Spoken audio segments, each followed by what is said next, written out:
नमस्कार, मरुद्रा न्यूज़ 24/7 में आपका स्वागत है। अब्दुल पाकिर जैनुलब्दीन अब्दुल कलाम APJ अब्दुल कलाम 15 अक्टूबर 1931। आज अब्दुल कलाम साहब का जन्मदिन है। इन्हें मिसाइल मैन और जनता के राष्ट्रपति के नाम से भी जाना जाता है। भारतीय गणतंत्र के 11वें निर्वाचित राष्ट्रपति थे। वे भारत के पूर्व राष्ट्रपति, जाने माने वैज्ञानिक और अभियंता इंजीनियर के रूप में भी विख्यात थे।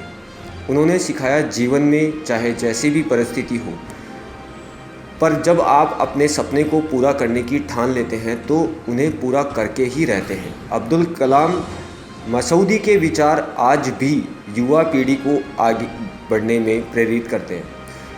इन्होंने मुख्य रूप से एक वैज्ञानिक और विज्ञान के व्यवस्थापक के रूप में 4 दशकों तक रक्षा अनुसंधान एवं विकास संगठन DRDO और भारतीय अंतरिक्ष अनुसंधान संगठन ISRO का कार्यभार संभाला। वे भारत के नागरिक अंतरिक्ष कार्यक्रम और सैन्य मिसाइल के विकास के प्रयासों में भी शामिल रहे। इन्हें बैलिस्टिक मिसाइल और प्रक्षेपण यान प्रौद्योगिकी के विकास कार्यों के लिए भारत में मिसाइल मैन के रूप में जाना जाता है।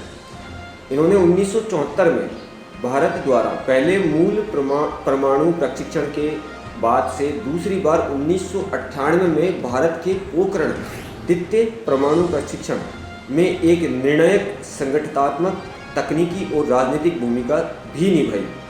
15 अक्टूबर 1931 को धनुषकोडी गांव, रामेश्वरम, तमिलनाडु में एक मध्यम वर्ग मुस्लिम अंसार परिवार में इनका जन्म हुआ।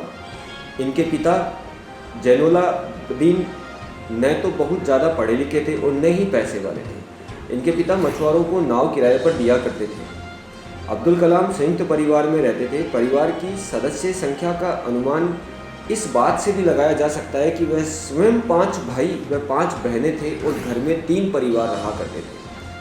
अब्दुल कलाम के जीवन पर इनके पिता का बहुत प्रभाव रहा है।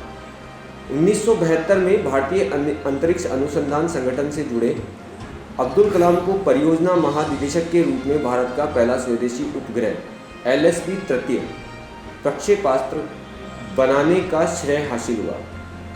1980 में इन्होंने रोहिणी उपग्रह को पृथ्वी की कक्षा के निकट स्थापित किया था। इस प्रकार भारत भी अंतर्राष्ट्रीय अंतरिक्ष क्लब का सदस्य बन गया। ISRO लॉन्च व्हीकल प्रोग्राम को परवान चढ़ाने का श्रेय भी अब्दुल कलाम साहब को ही जाता है। कलाम साहब ने स्वदेशी लक्ष्य भेदी नियंत्रित प्रक्षेपास्त्र गाइडेड मिसाइल्स को डिज़ाइन किया है। इन्होंने अग्नि एवं पृथ्वी जैसे प्रक्षेपास्त्रों को स्वदेशी तकनीक से भी बनाया था। 27 जुलाई 2015 की शाम अब्दुल कलाम भारतीय प्रबंधन संस्थान शिलोंग में रहने योग्य ग्रह पर एक व्याख्यान दे रहे थे, जब उन्हें जोरदार कार्डियक अरेस्ट, दिल का दौरा हुआ और ये बेहोश होकर गिर पड़े। लगभग 6:30 बजे गंभीर हालत में इन्हें बेतानी अस्पताल में ICU में ले जाया गया और 2 घंटे के बाद इनकी मृत्यु की पुष्टि कर दी गई। अस्पताल के CEO जॉन साइलो ने बताया कि जब कलाम साहब को अस्पताल लाया गया तब उनकी नब्ज और ब्लड प्रेशर साथ छोड़ चुके थे। 30 जुलाई 2015 को पूर्व राष्ट्रपति को पूरे सम्मान के साथ रामेश्वरम के P करुम्बू ग्राउंड में दफना दिया गया। प्रधानमंत्री मोदी, तमिलनाडु के राज्यपाल और कर्नाटक, केरल, आंध्र प्रदेश के मुख्यमंत्री सहित 3,50,000 से भी अधिक लोगों ने अंतिम संस्कार में भाग लिया। कलाम अपने व्यक्तिगत जीवन में पूरी तरह अनुशासन का पालना करते थे। ऐसा कहा जाता है कि कुरान और भागवत गीता दोनों का अध्ययन करने उन्हें लगभग 40 विश्वविद्यालयों द्वारा मानद डॉक्टरेट की उपाधि भी प्रदान की गई थी।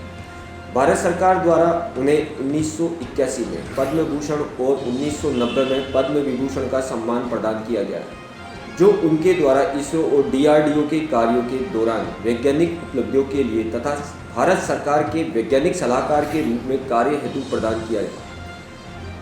1997 में कलाम साहब को भारत का सर्वोच्च नागरिक सम्मान भारत रत्न प्रदान किया गया, जो उनके वैज्ञानिक अनुसंधानों और भारत में तकनीकी के विकास में अभूतपूर्व योगदान हेतु दिया गया था।